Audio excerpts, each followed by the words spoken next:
Okay, we're here at the White House to talk about a critical piece of legislation, as the president's called it, the one big beautiful bill. Stephen, you were with the president and us on the campaign trail as the president traveled the country talking to voters and making commitments and promises on what he would deliver.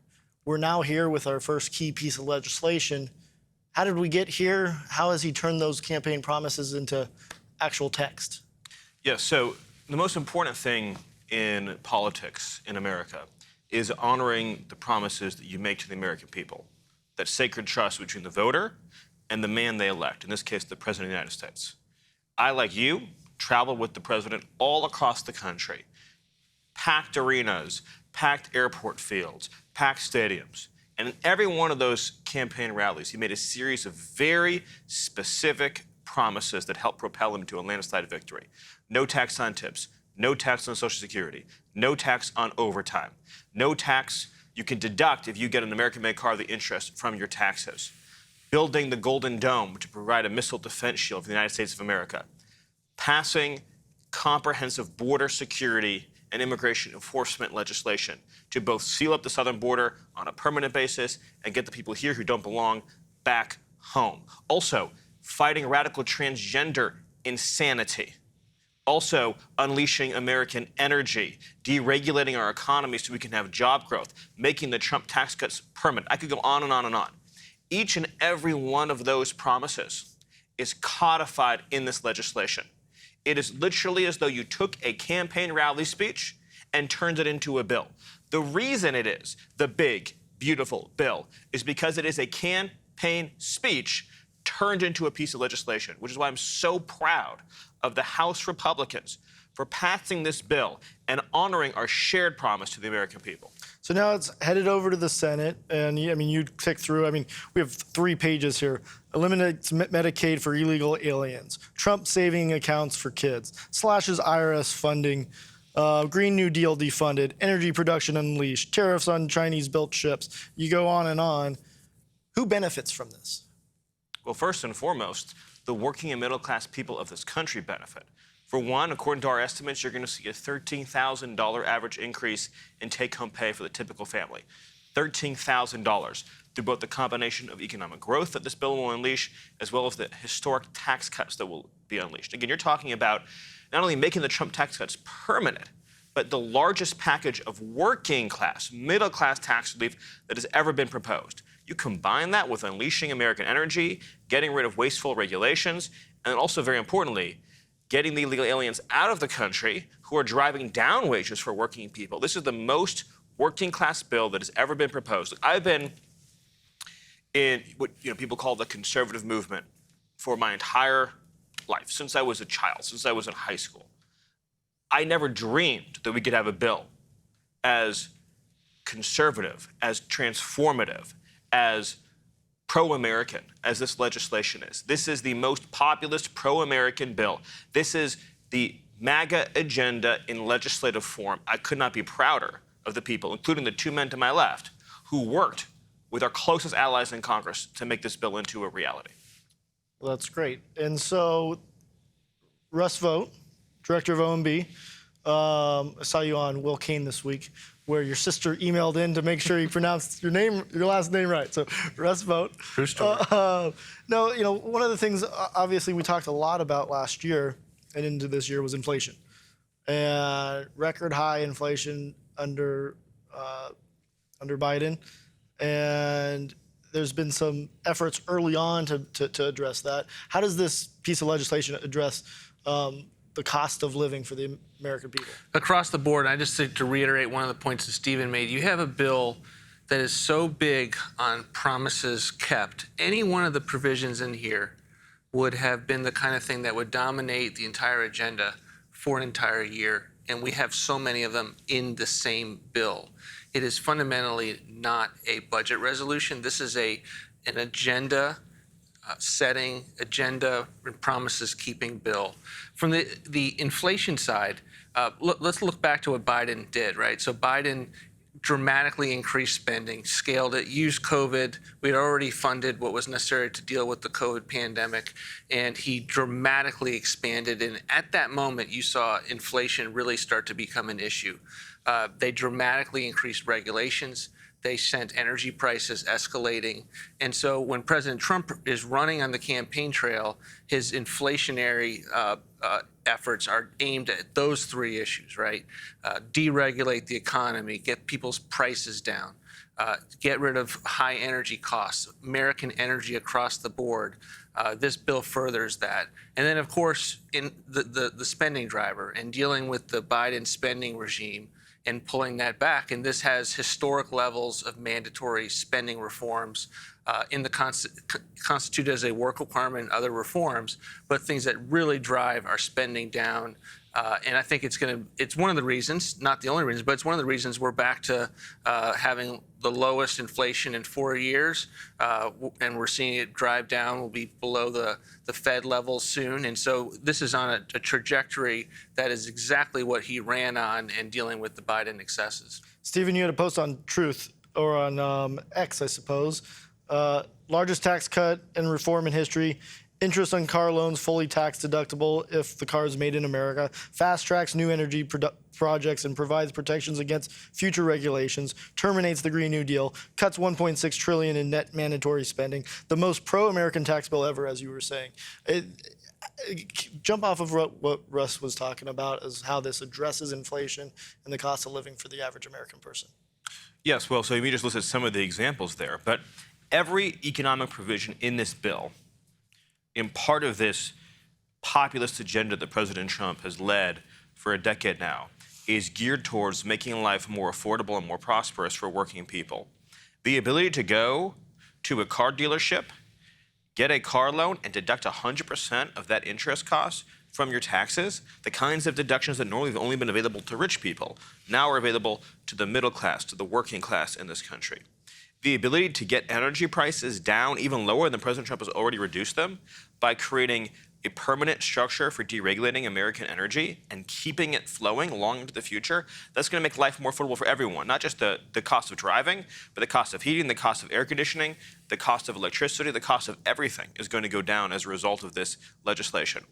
The Trump bonus for families with new children, again, think about who's going to benefit disproportionately from that. It's not going to be rich people. It's going to be middle-class people, working-class people who have children are going to get a Trump savings account for that new child automatically when they're born.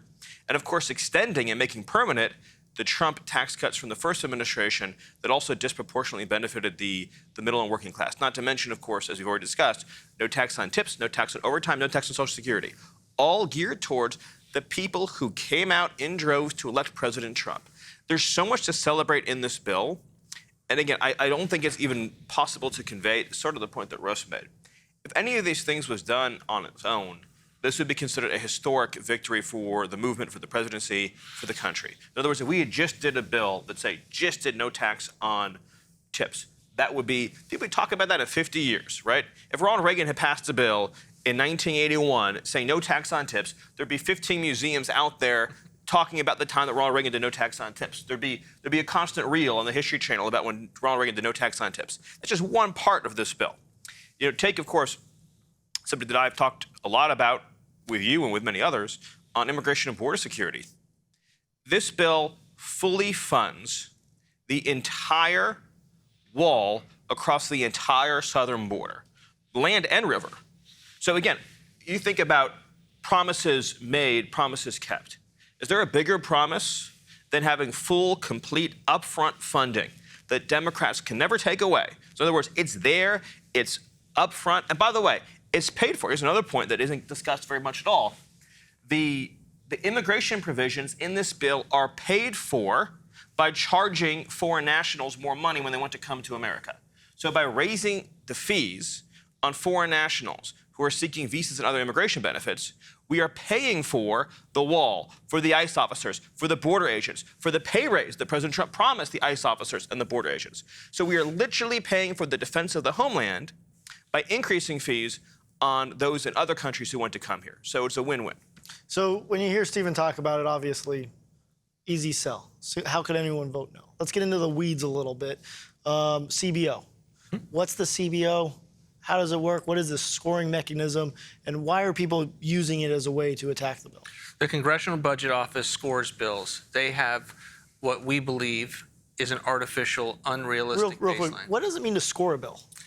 You take a look at what the bill's provisions do, and you take it and you apply it and compare it to current law and current policy, and you say, will this cost more? Will this save more? What should the impact be of the various provisions? Generally with CBO, we have two main issues. We have the first issue is that when they compare it to what is, it is skewed and is artificial. So they make an assumption. They say all current spending, which we're on unaffordable glide paths, right? They say that is extended into eternity. It's called a baseline. When they look at tax law, they don't do that. They assume that if certain things have sunsets, even though those sunsets exist in spending, that those sunsets exist in taxes or revenue rates, that those are going to actually occur. And so when we just merely extend, and we're doing a lot more than just extend, but if at the general level, if we extend tax relief from 2017, they give us a $3.7 trillion cost, of which that's not new policy. That cost is already a part of the baseline. And so it's important when you're scoring something, when you're deciding how much something should cost, it should be as accurate as possible. When you adjust that, this bill actually reduces at least by $1.4 trillion deficits and debt over 10 years, including all of the things that we do in this bill, it reduces. And that is before the economic growth that we believe in this administration we will produce, because that's the second big issue we have historically with CBO, is that they do not believe that your policies will have more than a static approach to anything. We call this dynamic, and it's typically in the tax side. So not only do they not account for the fact if you allow for a 60% tax increase on people because you haven't extended their tax rates, that might actually have a poor negative economic impact, right? They don't assume that. They don't assume the recessions, the economic woes that would come from that. But they also, so that's horrifying, but they also don't then assume that if you have policies like no tax on tips and no tax on overtimes that are encouraging people to stay and work more and have more productivity, that's going to lead to higher levels of economic growth than you would ordinarily assume. And so that really is the big argument right now that we're having with CBO. And unfortunately, it's not just CBO. It is all of the watchdog groups in this town who, by the way, are policy agnostic. So unlike this president and his administration that are trying to do a lot of different things because we have made promises to the American people, the president has made promises to the American people, they are looking at this through one small prism, and they are saying, by our artificial baseline, this impacts the deficit. Not only are they wrong, but they are being irresponsible because we are not policy agnostic. The president ran and won a landslide, making certain promises to the American people that need to be kept. And this is a bill, not a budget resolution, mind you. This is not a bill that's, hey, what is our full budget picture? This is a procedural bill that is allowed to get through the Senate and avoid the Senate filibuster, in which you want to get as much of your agenda into it as possible. And as a result, certainly needs to be scored, but it's important that it be accurate. I want to break down some of this deficit stuff, some of the CBO issues, because I think it's really important. Believe it or not, I actually was I was a staff on the Budget Committee for 2 years. So for 2 years, I had to learn everything there was to know about the Congressional Budget Office and scoring rules and budget rules. So it's going to get a little bit wonky, but these are really important points. So I want to pick up a little bit on what Russ said. So every year, at the end of the fiscal year, September 30th, all government funding expires. It goes down to zero, right? It goes down to zero. So so if you were to do a score over spending over the next 10 years, based on what is known as current law, right? There'd be 1 year left of spending and then 9 years of nothing. So you would have a year of spending out of 10. So if you were scoring based on current law, you would show basically almost no spending over the next decade, because spending all goes to zero at the end of the fiscal year. The Congressional Budget Office, when they're projecting future spending, assumes that more or less what you spent last year will be spent next year. Okay. Now take taxes. Tax cuts, most of the time, because of reconciliation rules, throughout most of the last number of decades, have been on 5 or 10-year time horizons where they have to be extended and renewed. And almost without exception, they always are extended or renewed. It's just part of the law. So if a middle-class person is, say, paying 15%, and that's, say, for 10 years, and if Congress doesn't renew it, it would go up to 25%. Without fail, almost every time, eventually, Congress, usually Republicans, come in and they extend that tax rate. So under what is known as a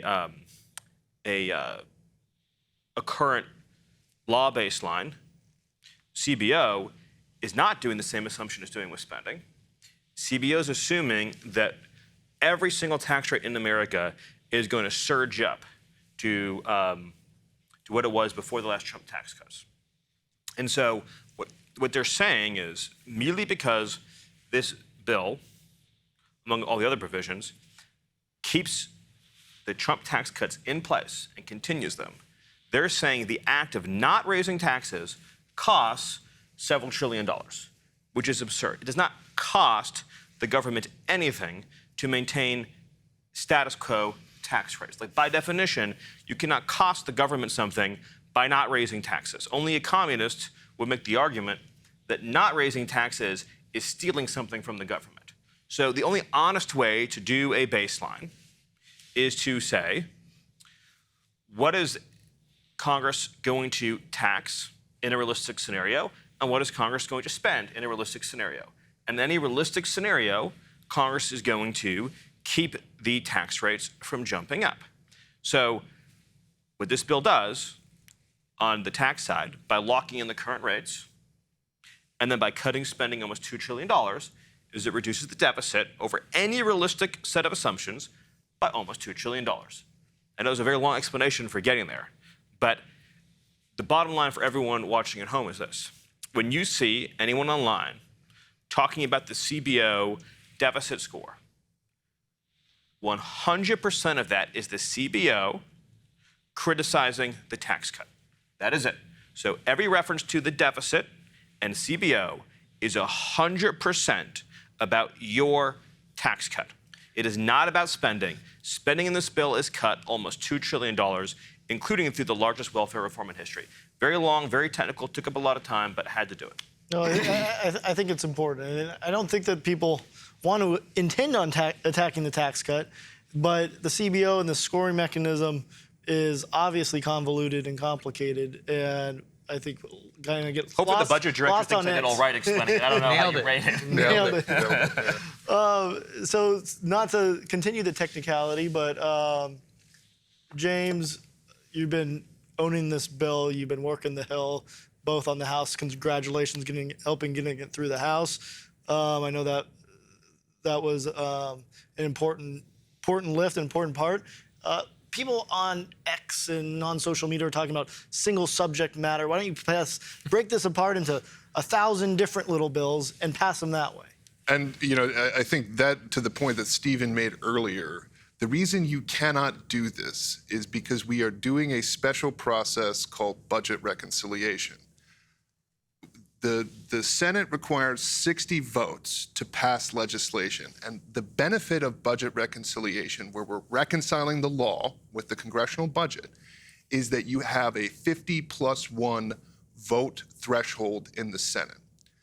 The reason you put everything together and as much as you can, and everything, as Stephen said, all of Trump's campaign promises, this campaign speech, and the covenant that the president made with the American people turned into one big, beautiful bill, is because you have one bite at the apple and you have to execute absolutely as much as you can at that bite. And so for folks online saying, well, we should do short bills, this bill's long, it's complicated, I'm finding different things that maybe I don't like as much, the requirement of getting the president's agenda done is to put everything together into a single, big, beautiful piece of legislation. And that's what we've done here. So in that, the president has said, he said on the campaign trail, I don't know how many times he said it in interviews, he said it in office, no cuts to Medicaid.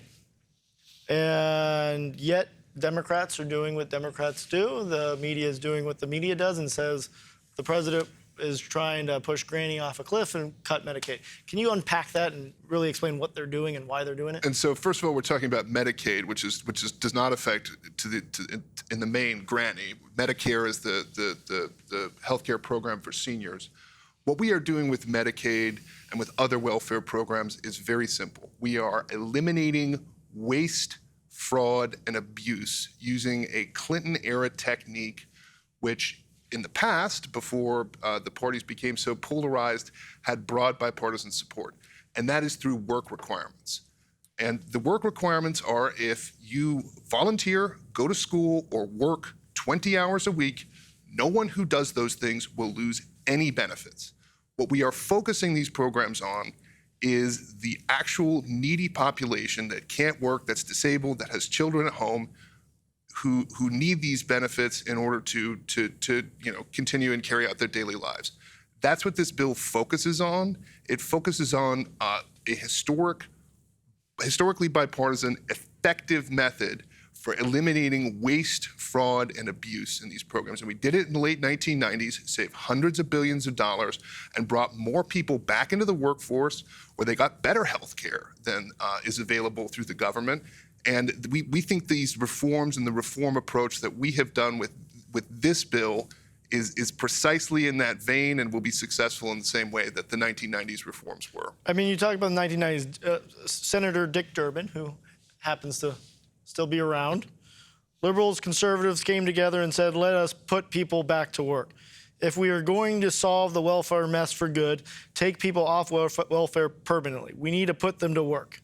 Now, we're not even suggesting that. We're suggesting community service, going to school. These are all options. And again, it's just 20 hours a week. It's not even sort of a full-time requirement.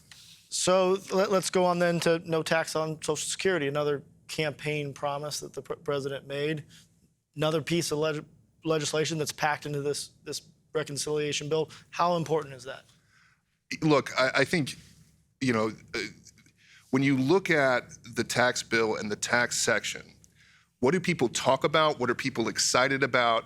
What do people are really interested in? It's those three campaign promises that the president made, including, or the four: tips, Social Security, overtime, and car loans. And with the big three, tips, Social Security, and overtime, and I say big because that's the magnitude of them, what we're talking about here is a labor stimulus. We're bringing people off the sidelines into the workforce and making sure that people who do work more get paid more.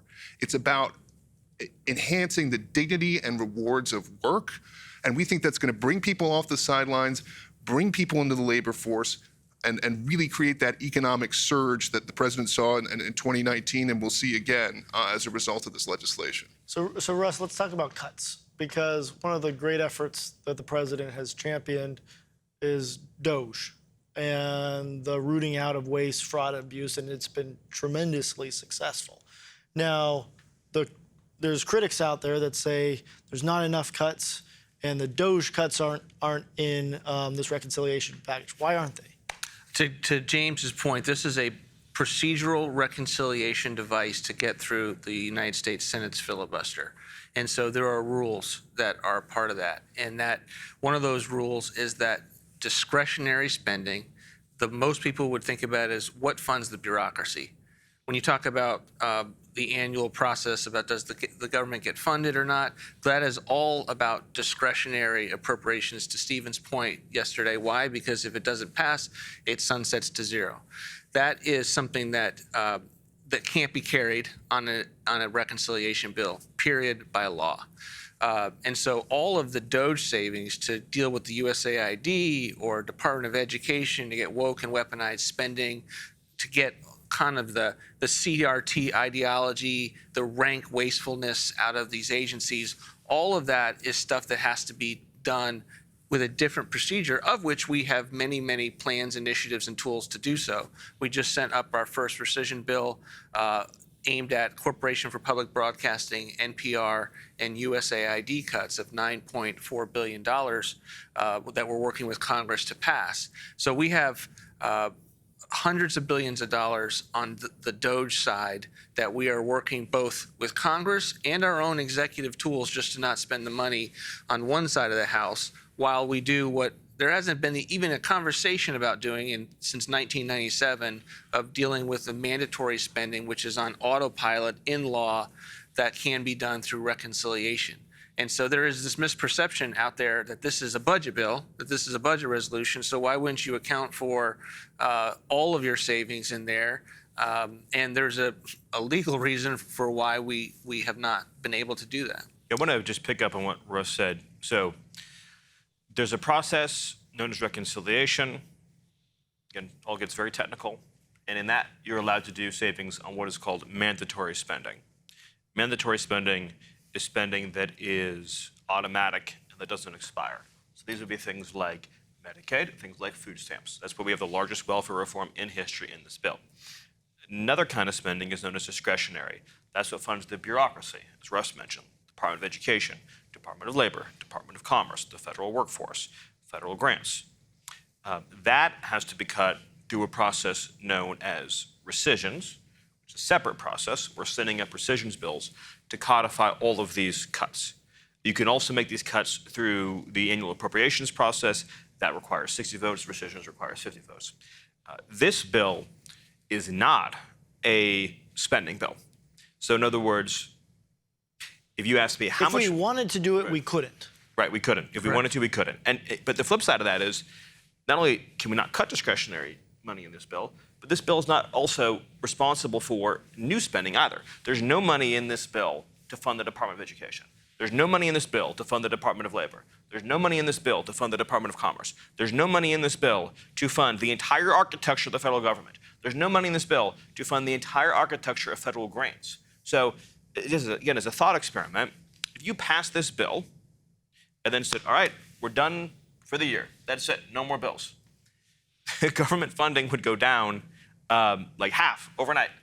In other words, this bill is not responsible for funding government. This bill has two major fiscal provisions in it. It reforms welfare and it cuts taxes. Two long-held Republican objectives. And I think it's important to note too. I mean, there's probably no bigger defendants or proponents than DOGE than this team here. And as relating to this reconciliation bill, if we wanted to, we couldn't, but we do want to, and we will. It's just not through this vehicle. And we've sent that vehicle up to Capitol Hill, We've at least started. one of those vehicles, and we'll continue to. And the great thing work is on there's that. tremendous work that's been done by DOGE, and there's tremendous savings that have been identified. And it's going to take a meticulous and tireless effort. It's going to take the support, the continued support of the American people. But this reconciliation bill is different than that. And I think it's important to understand that. James, where does this bill stand now? I know you had a bunch of the Senate leaders in the White House yesterday talking through it. Where are we? So cleared the House a couple of weeks ago, 215, 214, with one present vote. So very close vote in the House. In the Senate, we're having great conversations. The president's been incredibly involved. He's the best advocate. He's the best salesman, best negotiator in the world. Got the best closer that there is. Right. And so, I feel incredibly confident when I'm, happen to be present for some of these conversations and see the president and see the impact that he has on these conversations. We're sort of balancing different Senate equities. The reality is, and going back to what I said, 215, 214, that's one vote. So you've got a very narrow pathway in the House. We've got some senators with some strong opinions about which direction the bill should go, but the basic structure and features of the House bill have to remain. But we think we're very optimistic, having great conversations with committees across the United States Senate to ultimately keep this product.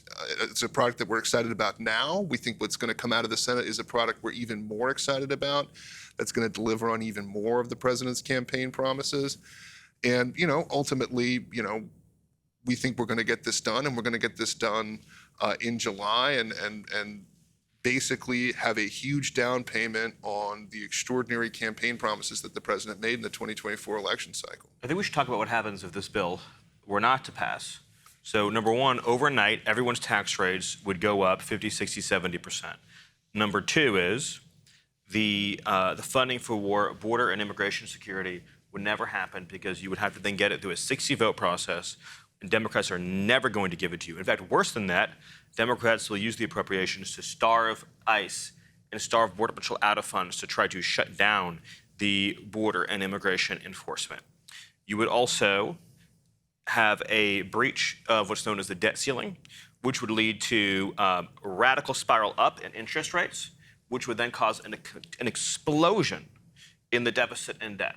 In other words, the rise in interest rates payments would go up exponentially, which would cause deficits to go up exponentially, which would cause interest rates to keep going higher, and you would end up with a debt bomb like we've never seen before. So everything in this bill is a massive win for the conservative movement, for the president, for the MAGA movement, for the country. The absence of passing this bill would be all those things that I just said and many more. So to sum this up, I think, to the Republicans in the House and obviously the Senate who campaigned on making America great again, this is your vote to do it. To the Democrats that are from districts and states that helped elect Donald Trump, I'm thinking Pennsylvania, Michigan, Wisconsin, this is a bill to honor the promise or the demand from the voters that helped elect Donald Trump. This is your opportunity to deliver on something that truly is and can be uniting and beneficial to every American. So with that, I'd like to conclude. Thank you, everyone, for being here to try to work through the technical nature of a reconciliation bill, but more importantly of how it really delivers on behalf of the American people. Thank you. Thank you.